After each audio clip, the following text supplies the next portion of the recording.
welcome to Music 101 with your host, Alexis Steele on Rockout Radio, the backbone of Northeastern PA.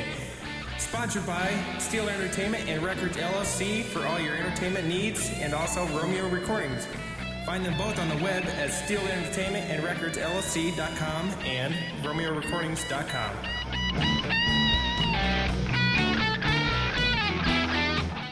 Hi, this is Alexis Steele with Music 101.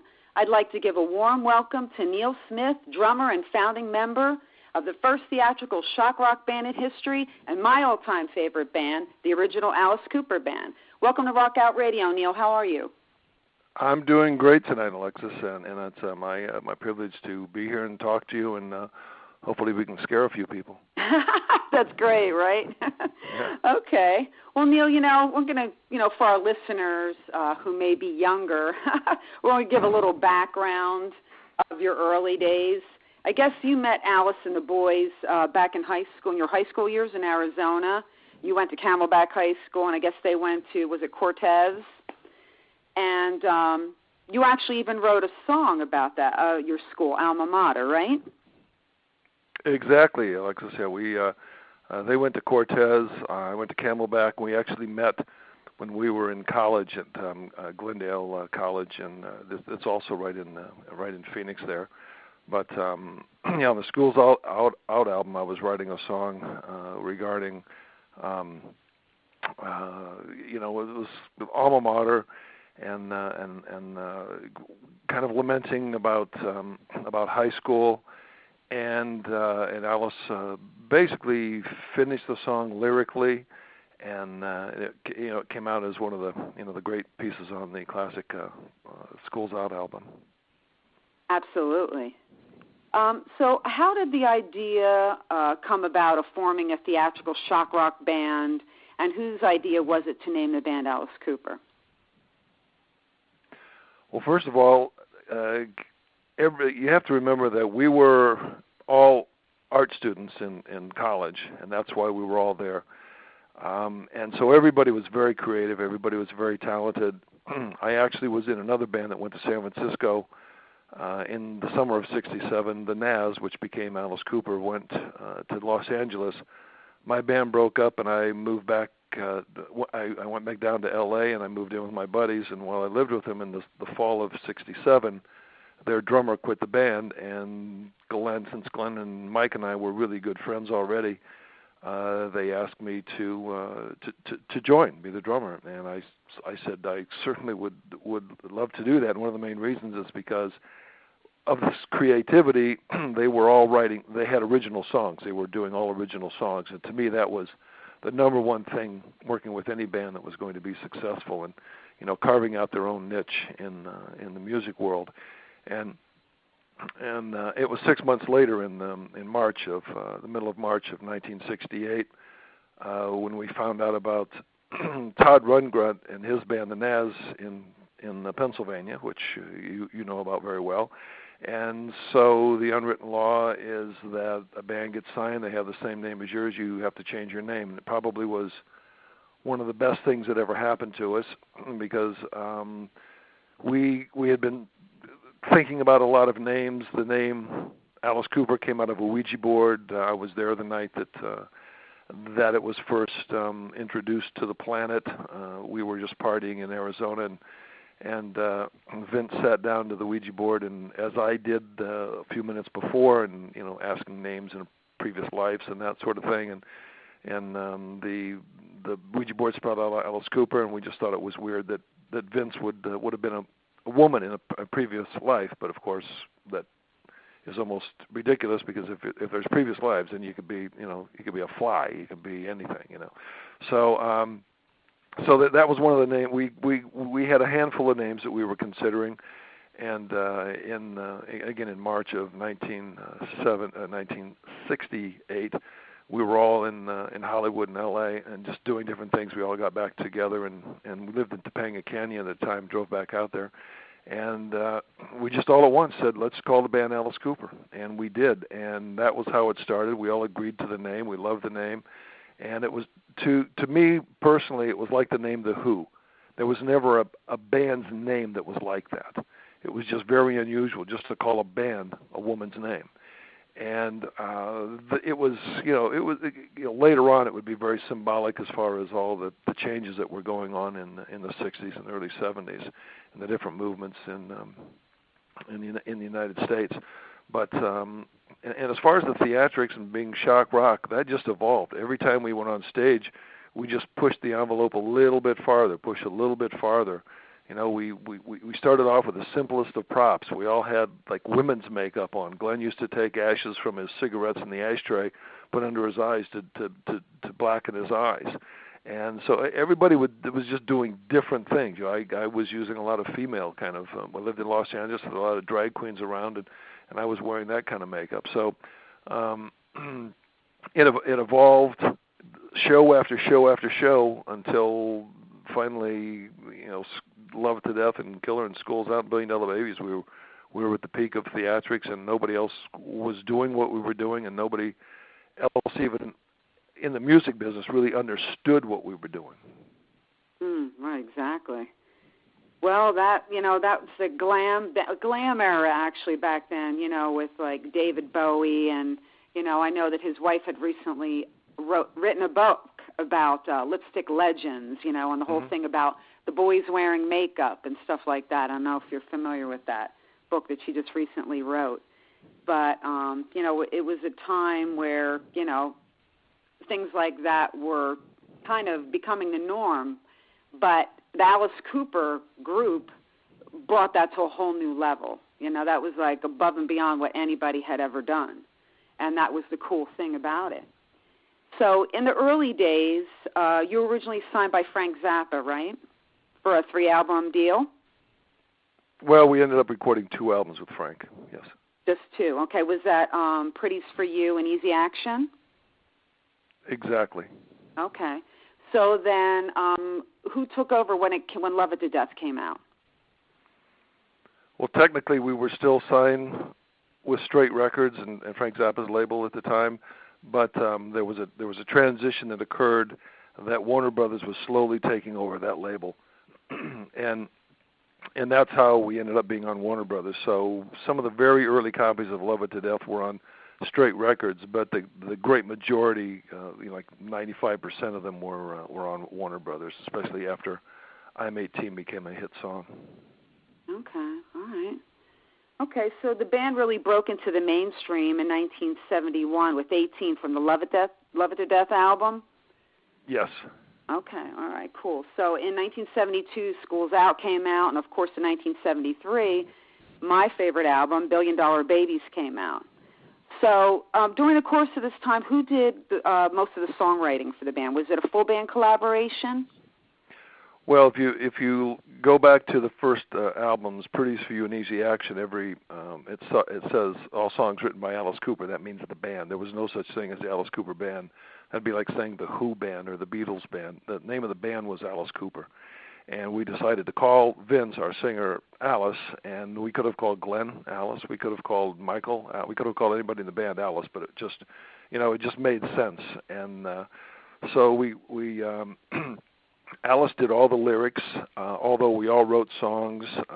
Glenn was the only one that really didn't write songs. Michael was the main contributor to the music. He, if you look at all 8 of our albums, the majority of the time you'll see Michael Bruce's name on most songs. You'll see Dennis's name on many songs, the great classics like Black Juju and Dead Babies, and then you'll see my name on songs. Then when you see all 5 of us together, those were true collaborations, or they were songs that we took, because we had a gentleman's agreement that everything pre-Love It to Death, if we wrote an idea for a song pre-Love It to Death and then we wrote it afterwards, that all 5 of our names would appear on the song as songwriters. It was kind of grandfathered in, and a good example is I'm Elected. If you look at I'm Elected, that has everybody's name on it, and that was a song that was, the beginnings of it were actually a song called Reflected on the Pretty's for You album. So everybody contributed, but Michael was the main music writer. And then Dennis and I would occasionally, write. So we're always writing all the time, but occasionally they'd pick a couple of our songs. For example, again, Alma Mater, on the Schools Out album, and Hallowed Be My Name on the Love It to Death album. So we all wrote, but Michael did the most. A song like Hallowed Be My Name that I wrote, those were exact lyrics that I wrote for the song, which was a little unusual. Alice would usually come in and totally rewrite a song and put new lyrics on it, but many times he would use some of the existing lyrics that Michael would write, because Michael wrote lyrics. Dennis writes great lyrics, and I wrote lyrics as well. And but he had the final say in it. I mean, he was singing them, and that's the chemistry of the band. That's the way it worked. So that's how the songwriting went, and it was a great combination. It was a successful combination. Yeah, absolutely.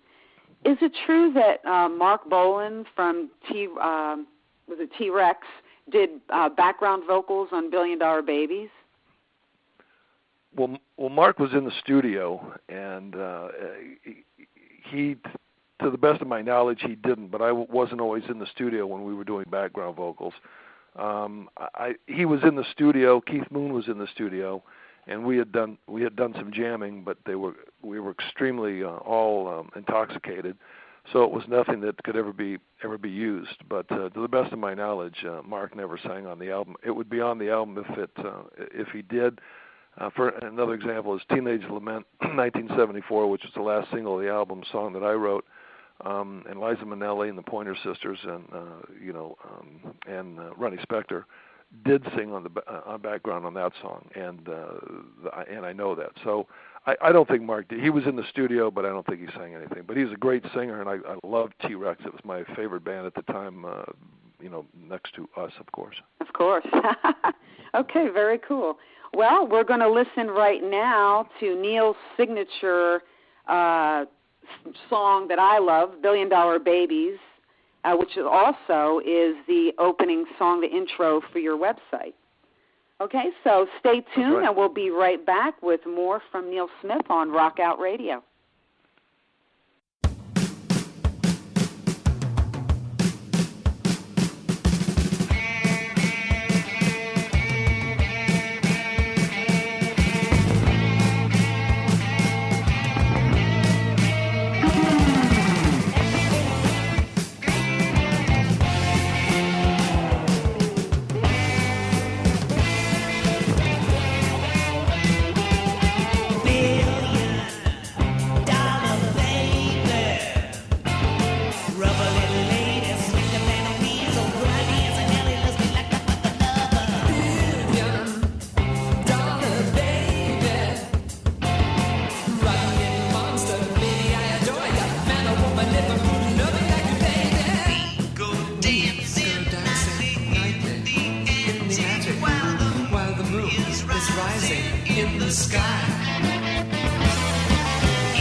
we're back with legendary drummer extraordinaire Neal Smith from the original Alice Cooper Band. Now, can I ask you, in the band's heydays in the 70s, obviously drugs were rampant all over among bands. So did the band ever get caught up in that scene and succumb to that, or was it just basically, a lot of drinking? I mean, it was no secret that Alice liked to drink and was often seen with a drink in his hand. Well, you have to remember it was the 60s into the 70s, and there was drugs everywhere. And so to say that the band never did drugs, it would just be stupid. There were drugs everywhere. At the time, nothing, like later on in the 80s, it was pretty crazy. I mean, there was you couldn't go anywhere in the 60s without somebody smoking something. Right. And we're backstage, and there are people there all the time.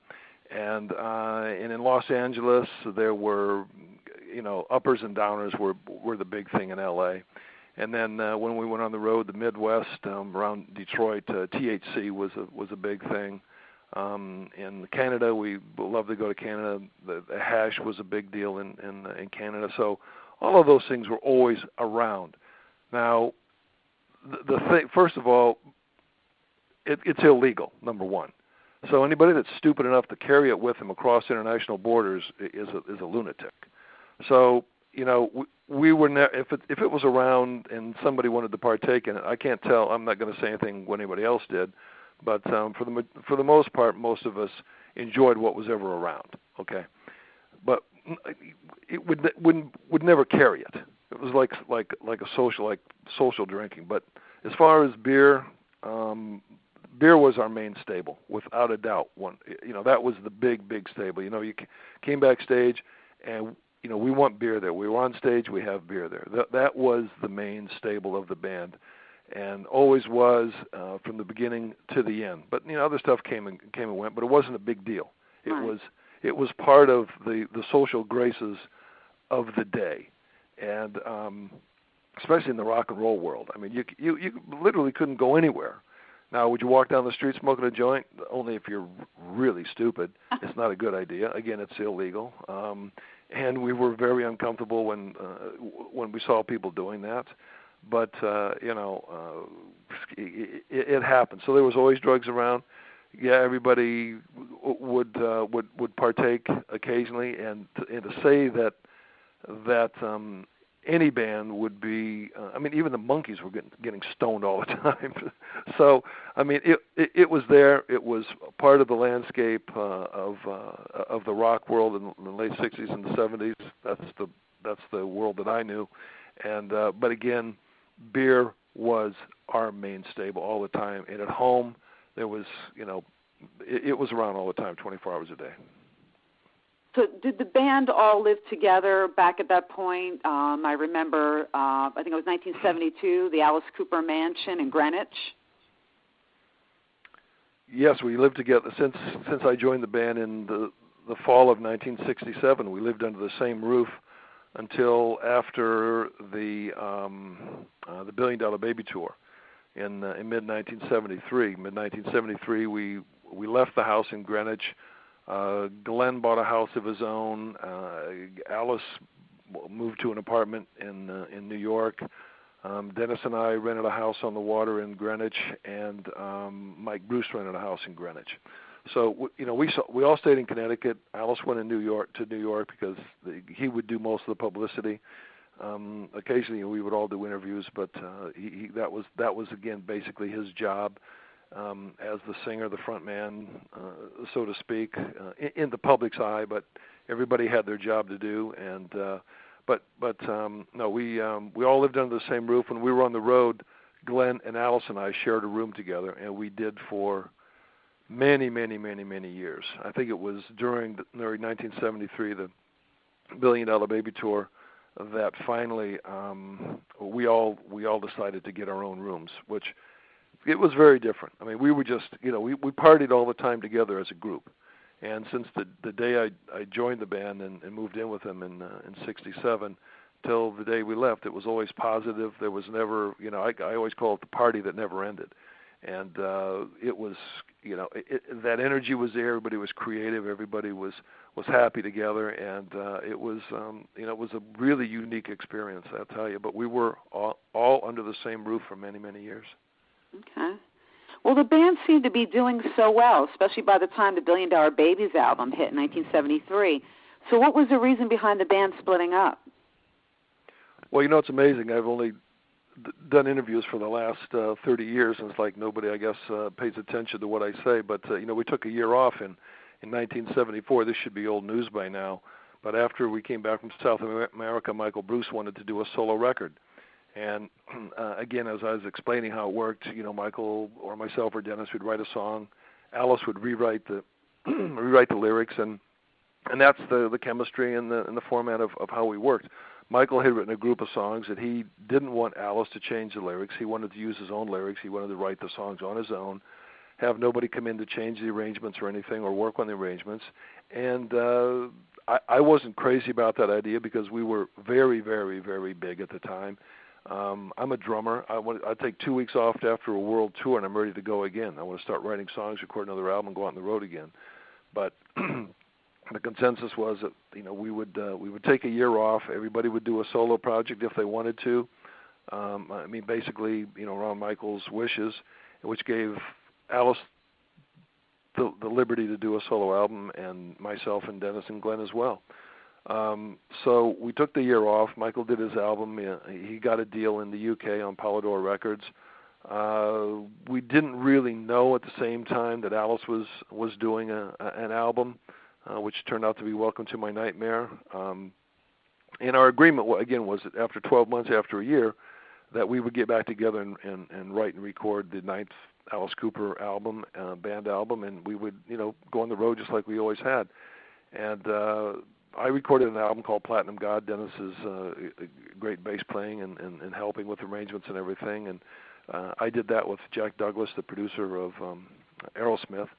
And Jack produced that album with me and Dennis and Mike Marconi, a guitar player from Rochester, New York, a great guitar player. And so I did the album. It was never released. I didn't release that till 1999, actually, 25 years after it was recorded. But I don't like to rush things. But Alice recorded Nightmare, and it was a big hit. And there was really little information that let you know that it was Alice solo versus Alice Cooper, the original band, and which was a touching point because we all owned the name Alice Cooper, and at the time Alice legally changed his name to Alice Cooper. So when it came time to Mike and Dennis and I were in my home in Connecticut. Writing songs for a new album because Warner Brothers was suing us. They didn't have an album from us, and we were recording an album. And Alice let us know that he wasn't interested in coming back into the band again. So he was the one that reneged on the deal. And otherwise, we were ready to go. We had songs that were being written, and we were waiting for him to come in and do his thing with the lyrics, and Bob Ezrin to do his thing with production. And that album that we wrote and put together became the band called $1 Billion Babies, their album Battle Axe. Right. That's what I was going to ask you next. Now, was there some kind of problem because of the $1 Billion Babies? You were using the name $1 Billion Babies. Was there a problem with Alice because of that title? Well, that's really a ridiculous thing to say. Alice took our name, Alice Cooper. So first of all, we had to make a big. They were going to be the biggest lawsuit in rock and roll history. So nobody could get up. Alice just took the name Alice Cooper and went with it. So for him to get upset by anything, no, there was never an issue about $1 Billion Babies. Never. I've never heard that story before. Huh? First of all, he took the name of the band, and we took the name of the biggest album that we ever did. So that there were no issues. I mean, he was the one that we had to make some sort of, agreement, a legal agreement that he could use the name because he just couldn't walk away with the name. We all owned it equally. There was 5 of us in the band. We each owned 20% of the name. So, you can't do that. He's the one, everybody always wants to think like we were like the bad guys or something, and that's just a bunch of bullshit. So, the situation is, we we wanted to do it. We wanted to do an album. It was a really good record, and would have loved to have Bob Ezrin produce it and arrange it with us, and Alice do his thing with the lyrics. So $1 Billion Babies was ours 100%, and that was never even talked about, never even discussed. It was that was not a big deal. I mean, we could have called the band Pretty's For You. We could have called the band School's Out. I don't know, but $1 Billion Babies made the most sense. Right. So was there any intention of ever going beyond the Battle Axe album with it, or it was just a one-shot deal? No, we were very prepared to continue as a band, and we had a very good launching launch for it, and we had we did some tour dates, not very many, but it just became some management problems. I mean, we were used to one of the best management teams in the world and managers in the world, Shep Gordon and Live Enterprises. So when we had to put something together that was a little bit, a lot less desirable than that, that's because it is the music business. Music's a part of it, but the business is a very huge part of it. And we just never found the right management that would serve our purposes. Okay. All right, now tell me again, which I was going to ask you, which you had mentioned already, about your first solo album you put out, Platinum God, and you recorded it, like you said, 1975. Is there any specific meaning behind the title? Yeah, it just meant that they have like the Golden Gods Awards now with Revolver Magazine, and the platinum referred to our albums. And I mean, the original idea was like, rock stars that sell platinum albums, not even gold albums, but platinum albums. We had 5 platinum albums to our credit as a band, and that's still a pretty good record by anybody's. Not a record, and pun intended, but that was the original idea for Platinum God, that it stood for rock icons that sell millions and millions and millions of records every time they release an album.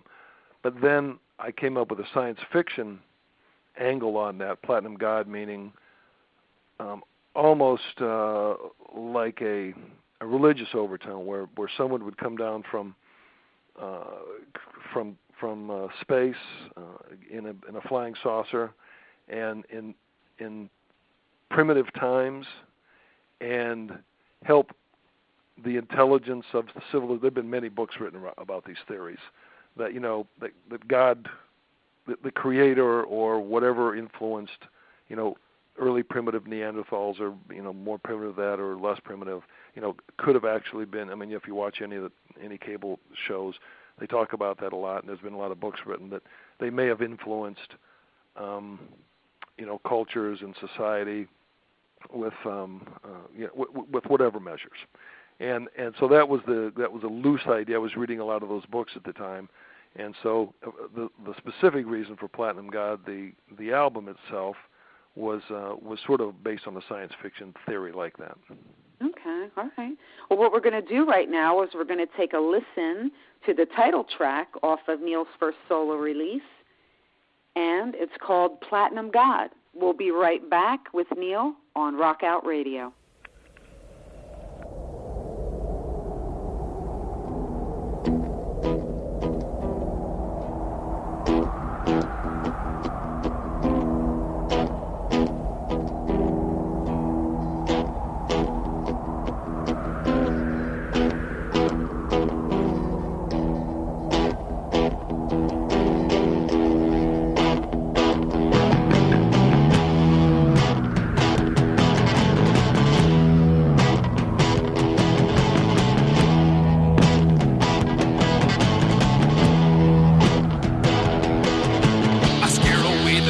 Like the burning sun, I'll cause the earth to shake and make you run. There isn't anything that I can do. I clap my hands and it will deafen you. I listen to the thunder. Can't you hear the thunder?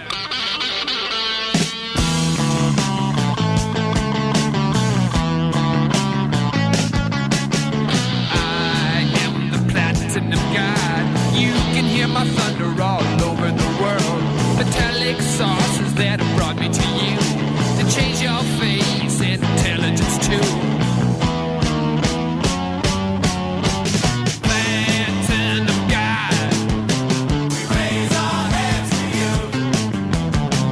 Platinum guy, tell us what to do.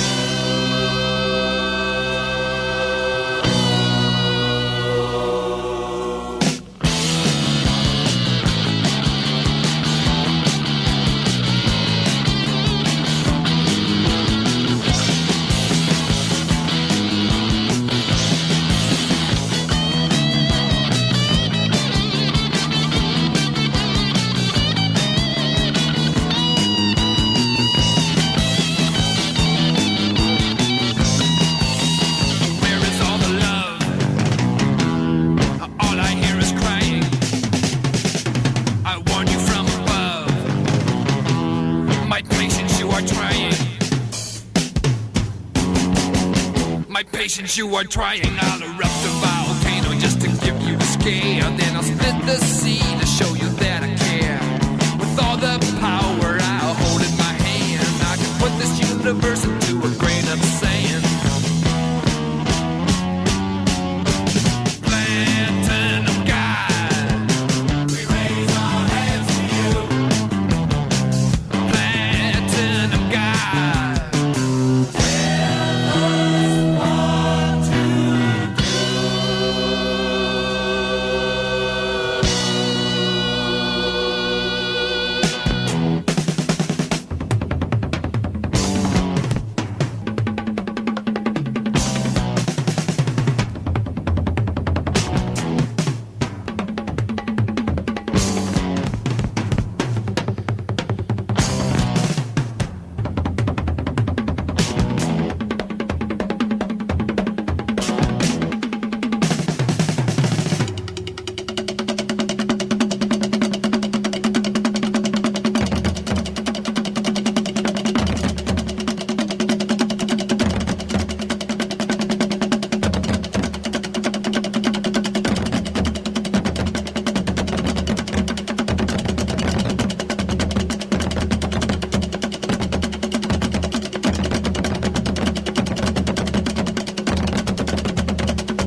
Okay, we're back talking with Neal Smith, the Platinum God himself.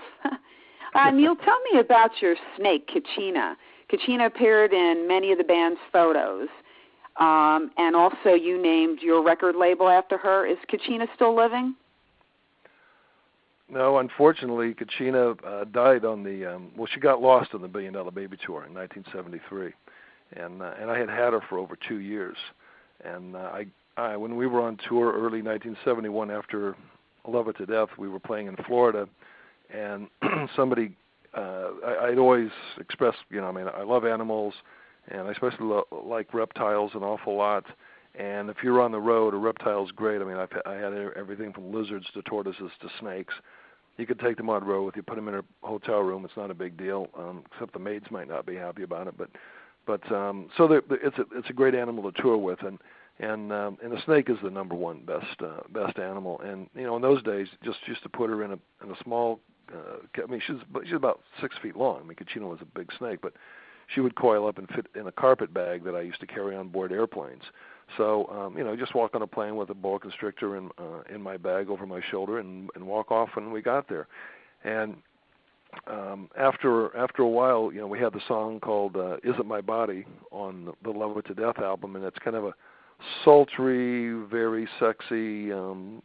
It's not a stripper song, but that was the kind of feeling I wanted to get in the beat when I wrote the part to the song. And so anyway, when we're on the road, everybody has to work. So we decided to use Kachina. That was the name I gave the snake. It didn't really have a name when I got her. I gave Kachina got a job on stage and would come on stage with "Is It My Body," and a few years ago, I think it was around 2010, late 2000s. Rolling Stone magazine had cited the 10 top theatrical props in rock and roll, and Kachina was the number one theatrical prop. Wow, very cool, very cool. That's awesome. Well, Neal, I have to ask you this. I read somewhere that, now this is going back some ways, that you used to call Keith Moon every day to ask him how many drums he was using or had, so you could always stay ahead of him. Is there truth to that? No, that's a urban legend that was made up. That's not true. But the main thing is that I had talked to Pete Townsend, the only person from the Who I ever spoke to, because he was one of the few people I wanted to produce Platinum God, and he was actually working with Joe Walsh at the time. And he wasn't able to produce Platinum God, but he was producing Joe Walsh's album back in 74, 75. But now there's no truth to that. But if anybody really knows me and Keith Moon, my drum set was monstrous all the time. And Keith is the best drummer, in my opinion, that ever lived on the face of the earth. He's unbelievable. And he was just unbelievable to watch. And I saw him many times play live, and just nothing like it. He's like what Jimi Hendrix did on guitar, he was doing on drums, and there'll never be anybody like him. There's never anybody before. Gene Krupa is phenomenal for what Gene Krupa does, but Keith Moon on a different level is equally, if not more, phenomenal than Gene Krupa was. But the story about us having any kind of conversation, that would have been a big phone bill anyway. I bet. How many pieces was your largest drum kit? 22. That's just drums. That's not cymbals or anything else. That's just drums. 22 drums. Okay, and so what is your favorite brand of drums that you like to use? Well, I was sponsored by Slingerland back in the day, and I was sponsored by. They did my first set, the Silver Sparkle, that actually became my recording set, and then with Schools Out and Killer, I got a chrome set of Slingerland drums, which was a chrome wrap over maple wood. And then before $1 Billion Babies, late '72, we were over in the UK, and I went to the Premier factory right outside of London, and they started sponsoring me, and they gave me the drums that became the mirrored set. That was the very first mirrored set in rock and roll. And so Slingerlands are great, Premiers are great, but these days I work with DW drums. Ah, okay. Let's see, like DW. Mm-hmm. So, what do you think now, starting, from back in the 60s and 70s and that era of music, what do you think of today's music and how the industry's changed since when you first started? Well, the industry itself is like day and night. I mean, it used to be, you found a manager, you record a demo, you try to get a record deal, and it was hard even to get anybody in a record company to listen to you. And so if you were very popular in an area like Los Angeles or San Francisco, that would certainly help. We had to find a niche for ourselves. Alice Cooper was in the underground set in Los Angeles, and that was really the king of the underground back in those days, and the Freaks was Frank Zappa, so that was a perfect segue for us, the perfect person, and he had a brand new label, so that's how we got our foot in the door. But today is so different. Anybody can record an album, and anybody can put it out on the internet, and anybody can put a video out on the internet, and podcast shows and all sorts of things, as you well know. I think that it's really a very, very different world, and I see one of the biggest changes is where bands would come in and, every year you'd expect a great album from them, like the Beatles or the Stones. We used to do the same thing, Jimi Hendrix, Cream. A lot of the big bands every year would have a great album and get bigger and bigger and bigger. And now, unless they're the iconic groups from like Green Day or Madonna from the 80s and the 90s, that new bands sort of come and they sort of go pretty fast. And if they're lucky, they have a second chance or a second hit. So the way things with the internet come so fast, you can have a instant hit, and you get like this crazy guy from Korea, South Korea. I mean, he's got like 250 million hits he's had on one of his videos. But in 5 years is he going to be there? Is he going to be in the Rock and Roll Hall of Fame? I don't know. It's a very, very different business from that standpoint. And the main thing is that I think that people know how to use the internet. They can use it to their advantage. And I know some stars that have know how to use it, and they do use it. And it's just part of the way the world works now. And there's nothing wrong with it. It's great. It's just challenging in its own ways, and you have to cut through. You've got to be timely. You've got to be lucky. It's all the basic same things that no matter when a band tries to make it, but it's timing, it's luck, it's talent, and if you're lucky, you can find an audience for your music. You just have to figure out in what era you are and work with what's available. Right, absolutely. Well, speaking of the 80s again, which you'd mentioned, there was, for a time, you actually drummed for Wendy and the Plasmatics, right? I played on their second album. I recorded their second album. I never did any live shows, but I was lucky enough to do all the. I played on every song on Beyond the Valley of 1984. Okay. All right, awesome. Also in the 80s, another thing, that's when you got started with your real estate business too, right? Right, in mid-'80s, 1985, I was dating a gal that her mother owned a real estate company, and because of the band had made some group investments in tax shelters back in the early 70s, I had invested in a property or two, and so I had an interest in the business. And so by the mid-'80s, I had gone through a divorce and sort of wanted to find something else to do besides rock and roll. And there's a lot of a lot of reasons. There's all the demons of rock and roll, which were killing a lot of musicians. I mean, drummers didn't have a big shelf life back in the 70s, and I was lucky to survive through the 70s. And so I just want to try something that would put me in a totally different lifestyle, and I was very interested in it. I got my real estate license, and within a couple of weeks sold my first house. The people fixed it up, and then I relisted it and sold it, and so it was another way to make an income, and I enjoyed it. And I still have a license and still doing it till to this very day. Yes, as the rock and realtor, right?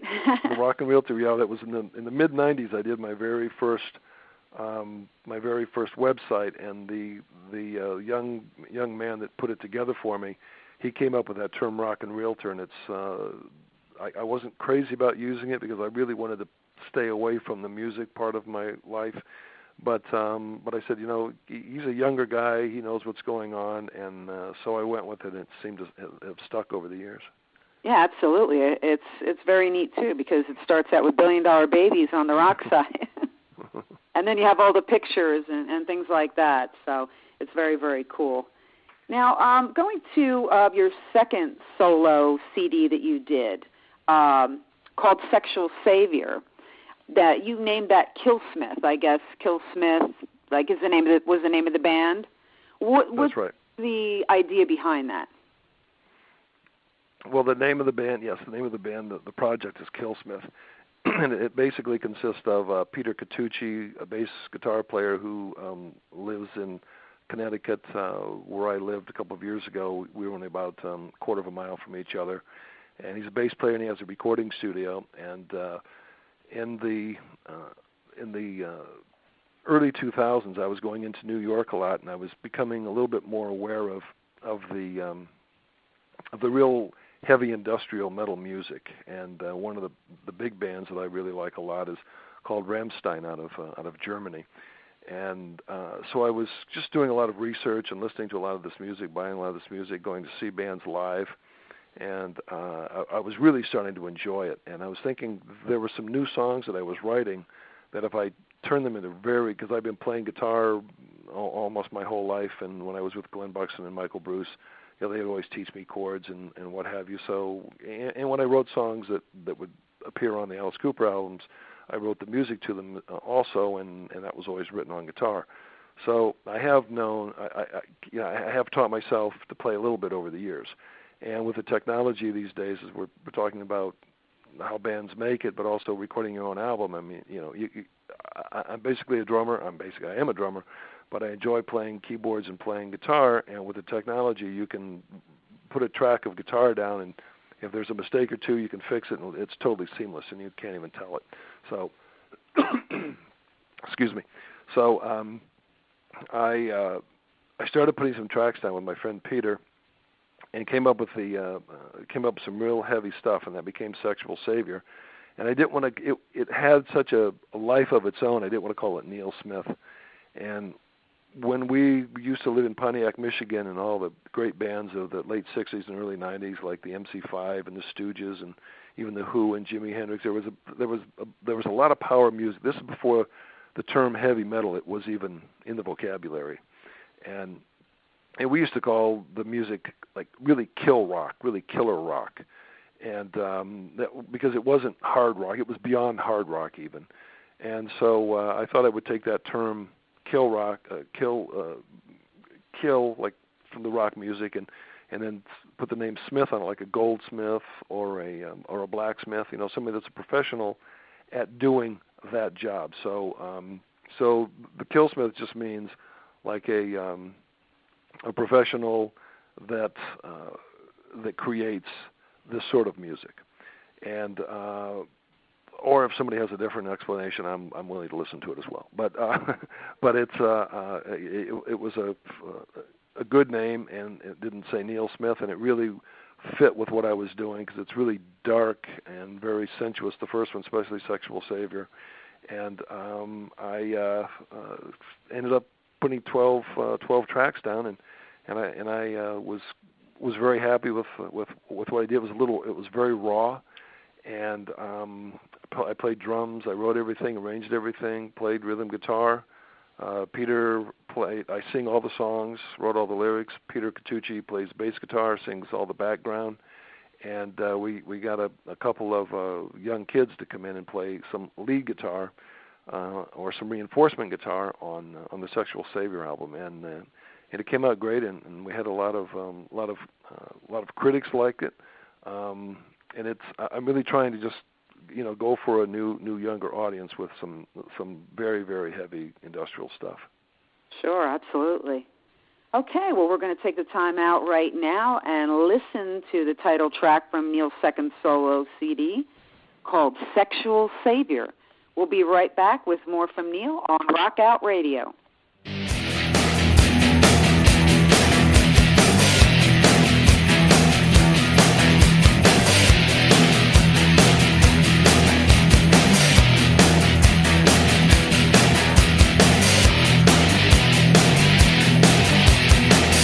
When I stagger home late and I'm shit-faced drunk,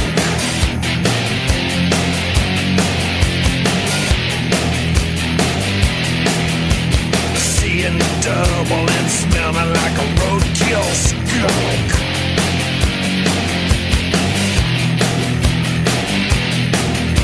My woman takes me by my meal so red-ass self.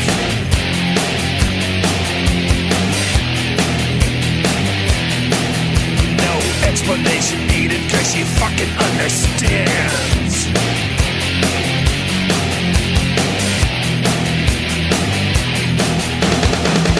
My woman's too hot to handle. My woman's a front page scandal. My woman's a sexual savior, yeah. She's my sensual savior, sensual savior. She's my sensual savior, sensual savior. When I'm down in the dumps, feeling like a piece of shit,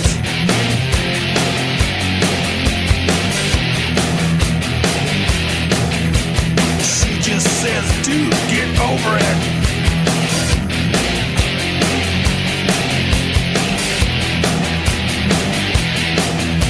She wraps herself around me and says, hold on tight.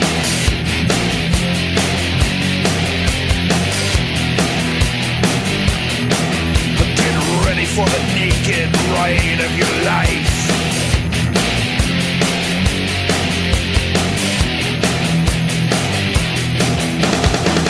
My woman's too hot to handle. My woman's a front page scandal. My woman's a sexual savior, yeah. She's my sexual savior, sexual savior. She's my sexual savior, sexual savior.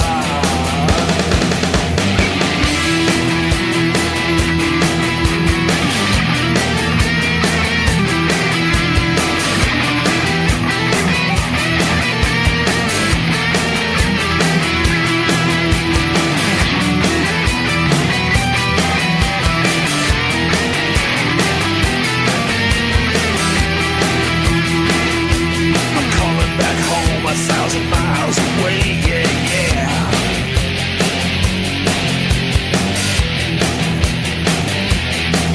I'm horny as hell, I'll be gone a few more days, you know.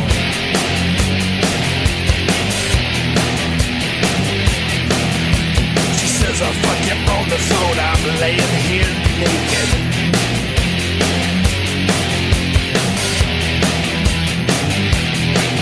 We'll come together hard and I won't be faking.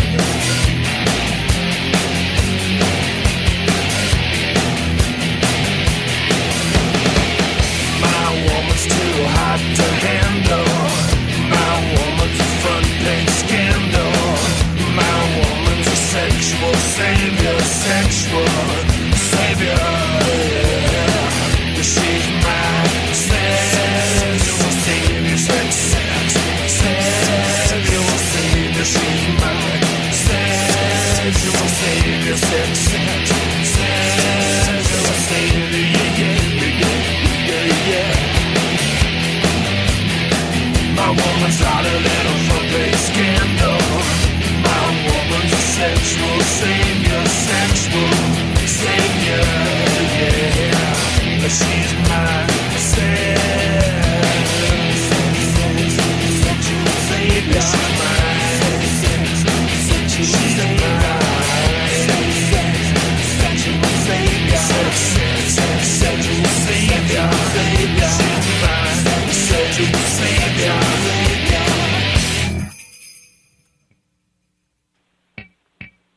Okay, we're back with legendary drummer Neal Smith talking about what's going on in the 2000s since back in the day. And, Neal, I know that you also were doing some other projects with Dennis Dunaway and Joe Bouchard of Blue Oyster Cult, BDS.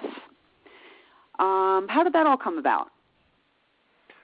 Yeah, BDS was a great trio that Dennis Dunaway and Joe Bouchard from Blue Oyster Cult. Joe Bouchard played bass with Blue Oyster Cult, and if everybody knows the original band, they know that Joe was the bass player, great bass player. But Joe's really a lead guitar player, and he's Albert Bouchard's brother, who was a drummer for the original Blue Oyster Cult. And when they needed a bass player in the band, Albert asked Joe if he was interested, even though he didn't play bass guitar. So Joe came on board. The rest is rock history. They made hit album after hit album, and he at some point in the mid to late 80s, Joe wanted to go back to playing guitar. Now, Joe lives in Connecticut, not far from where I used to live. And as a matter of fact, when he moved out of the area, I helped sell his house for him. And but then we got together again in the early 2000s. Dennis had some minor operation that worked out to be perfectly fine, and he's healthy as a horse now, and that's all good news. But we wanted to just get together and start playing and just kind of work our chops out. It had been a while, and this was a couple of years after Glenn Buxton had passed away in 1997, and just really was in the mood to play a little bit more. So Joe and Dennis and I got together, and we started jamming some music, and we ended up with an album, and we called the album Back from Hell. We recorded it and went around New England and played some shows, and ended up actually going over to Europe in 2003 and did some shows over there, recorded one of the shows, and recorded a live album called BDS Live in Paris. And we did the show right outside of Paris. So we had the two CDs, and they were an awful lot of fun, and it was great Joe's a great guy, and of course, I don't want to. It's hard to say this, but when I listen to what Dennis and I do as a rhythm section, it's exactly. I hear exactly what I feel when we're playing. It's just, Dennis always knows where I'm going, and I always know where Dennis is going. And I think that we're probably one of the most underrated. I hate to say this myself, but I'm not the only person that's ever said it. Underrated rhythm sections in the history of rock and roll. And Dennis, before I was ever in the band, he's just an amazing bass guitar player, and he's an amazing showman on stage, and a lot of fun to play with. And he's still he's still as crazy and as great as he's always been to this very day. But so we did some shows for maybe like 3 or 4 years, and then we stopped doing that project. Dennis wanted to do some other projects. I did some other projects, and so did Joe. So. Anyway, it was a great band. We had a lot of fun together, and like I said, we ended up doing a small tour in Europe with it, even, and that was kind of the highlight of the band. Mm-hmm. Well, do you have any plans to do anything else in the future with Dennis? Any projects in the works? No, there's nothing in the works right now. Actually, he's playing with Joe again. Joe Bouchard. He's currently playing with Joe. And Albert Bouchard, his brother from Blue Oyster Cult, is a drummer in the band. It's a trio setup, and so it's Joe, Dennis, and Albert, and they're called Blue Coupe, and they play a lot of shows, and they've been working together. So anything that I plan on doing right now, unless it's a reunion with the original Alice Cooper band, which we've done several over the last couple of years, including the Rock and Roll Hall of Fame induction. I'm putting all my efforts and concentration on my Neal Smith project. Okay. I was going to mention that now. Talking about getting inducted into the Rock and Roll Hall of Fame, which you did in 2011, and unfortunately Glenn Buxton was no longer here to see that finally happen, which is a real shame. How do you feel about the industry taking so long for the band to be included or even nominated? Well, it's a bittersweet pill for me to swallow because I'm mostly number one happy for the fans that have been pushing for this for years and years and years. Personally, we could have been nominated and inducted before Glenn passed away. And because to me, it was Glenn that got me in the band, basically. Glenn and I were both from Akron, Ohio. We became like blood brothers. He was the heart and soul. I mean, Al will even tell you as well, Glenn was the heart and soul of the band. He's the one that taught everybody in the band music. And so for him, even though he knows about it, and I'm sure he's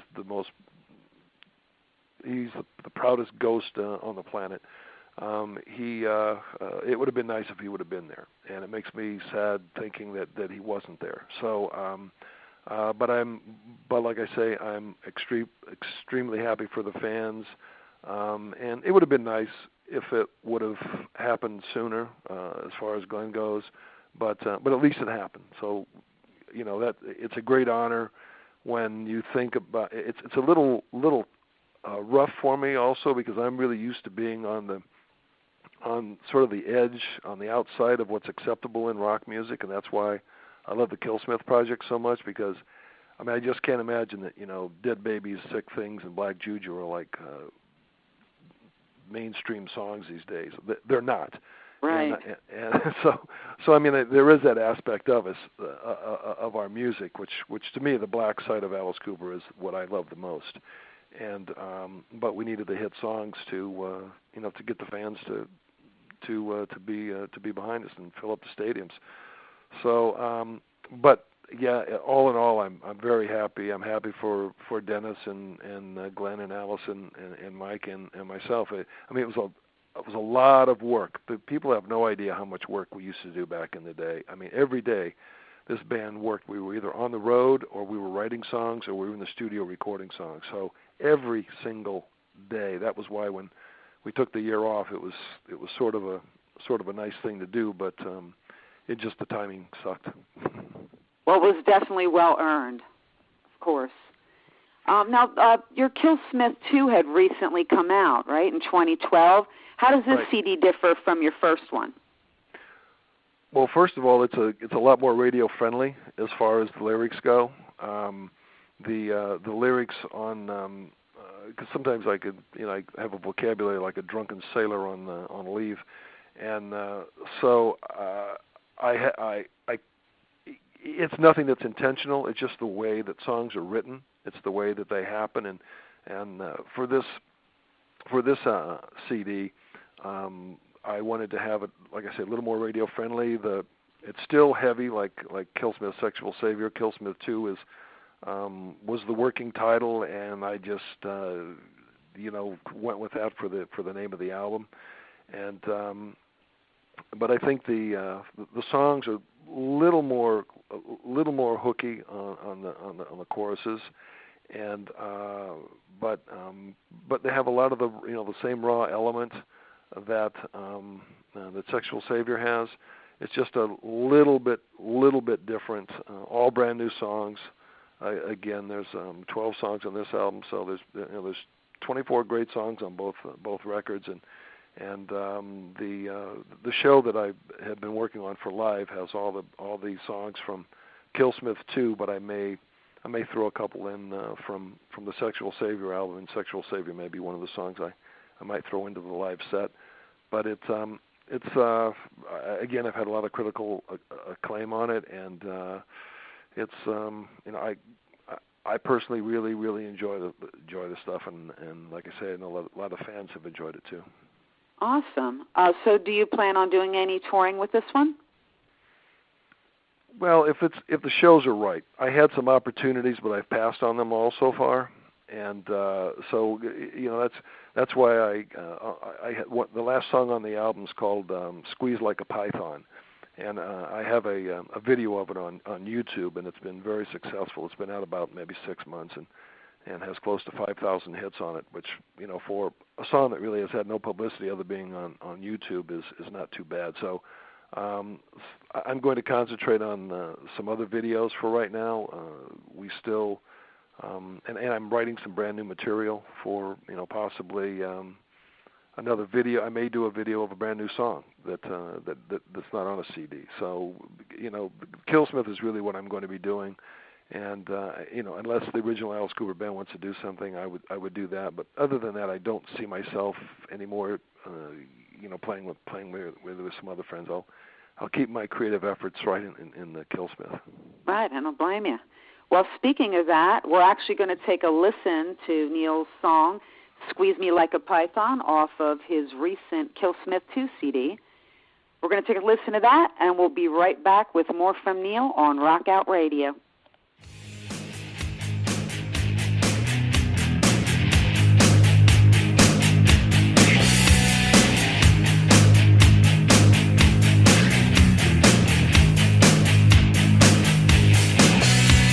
Squeezing like a python.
back with Neal Smith. And, Neal, where can fans find your new music?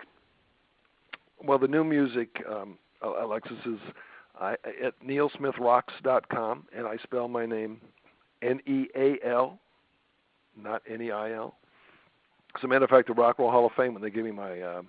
see, Neil Diamond was also inducted the same year that we were in 2011. Mm-hmm. And when they gave me my my statue for the Rock and Roll Hall of Fame, they spelled my name incorrectly. So that was a little annoying, I'm sure. Let's put it this way: all the gold albums and platinum albums I ever received in my lifetime, there was only one that was misspelled, and that was I wasn't too happy about that either. But at any rate, that's why I emphasize that. And I used to have, matter of fact, when I was in school, I had a friend. His name was Neal Jones, and I was Neal Smith. And he spelled his name Neil, and I spelled my name Neal. But anyway, it's nealsmithrocks.com, and you can buy all of my CDs, even drumsticks, some photographs, or what have you, on my website, or you can go to CD Baby. If you look up CD Baby, Neal Smith or Kill Smith, it has the Platinum God album, and they also have the Kill Smith Sexual Savior and Kill Smith 2. And all the albums that I sign are personally autographed by me. I autograph every single copy of them. Okay, very cool, very cool. Neal, do you have any advice for the young artists that want to break into the industry now? Yeah, I'm asked that question an awful lot, Alexis, and it's a very, very difficult question. I think that probably some of the things we've been talking about regarding the internet, knowing how to use it, master it, because I know many people are doing that to get the word out about their band or their music. But I also think that equally as important is the business aspect of it. And again, this day and age, to try to find, we were very lucky that we found a manager that would exclusively do our band and push us. That's why, again, it's called the music business. The music is what the musicians take care of, and the business is what the managers and the booking agents take care of. So it's a very complex situation.